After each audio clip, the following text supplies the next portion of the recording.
Okay, so please excuse me for how close I'm sitting and the fact that I'm actually holding my microphone. My last video, I understand the sound was somewhat sketchy, so I'm trying to do a little better now.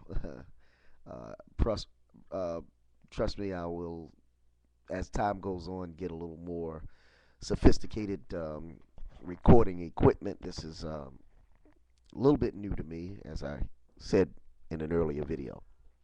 Now, um, Anointed Heathen, as I said before, I think that's quite a creative title. I'll say that again every time I think about it. It kind of makes me laugh that you would take a quote unquote spiritual term uh, and apply it to yourself as a non spiritual person. So, anyway, um, you challenged us, the Christians, to find or study other religions. I, in fact, have studied other religions, read a little about Krishna. You mentioned him in this video, read a little about Buddha, Confucius, even read a little about atheism. Um, just a little bit here and there. And I still found my faith to be um, viable. Um, I found it to be my faith in God, in Jesus Christ, my personal Savior, to be very viable.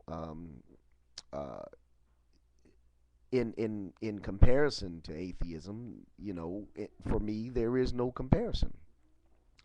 Um, Now, in looking at the facts, or the things that you laid out here, and I'll call them facts loosely. I honestly, there's some things there, and I said I've read a little about Krishna, but there's some things there that you mentioned that I did not know. For example, Krishna being the son of a carpenter, et cetera, et cetera, et cetera. So there are a few things there that I did not know. Um, what does it prove? Is my question. I mean, I'm really trying to understand um, the fact that um, the legend, myth, story, whatever you want to call it, of Hare Krishna being similar to the facts. And by the way, the facts about Christ are just that. They're facts. They're proven.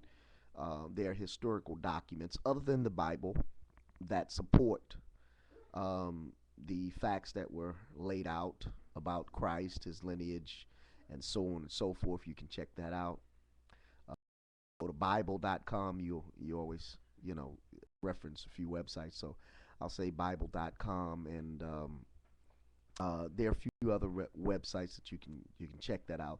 They're historical facts that prove that Jesus Christ actually was um, existed as a real person.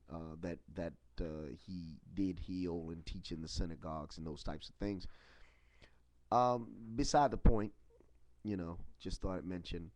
Um, just curious, what was your analogy supposed to prove? You said if we study that, if we check that out, if we will open up our mind, and my mind is very open. I want you to know that my mind is very open because, like I said, I've studied quite a few things.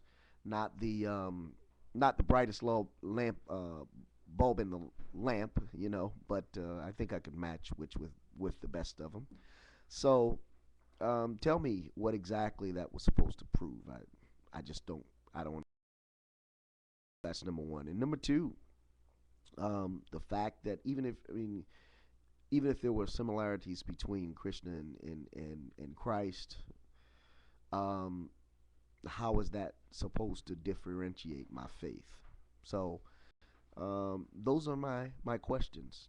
Now, my question, or my challenge to you in response to your challenge would be, um, you said take the blinders of religion off. Um, my challenge to you is examine your faith.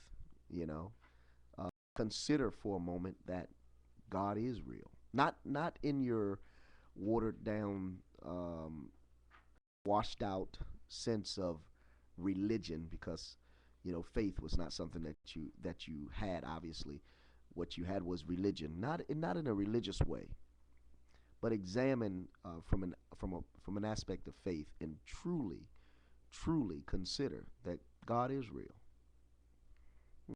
Something to think about.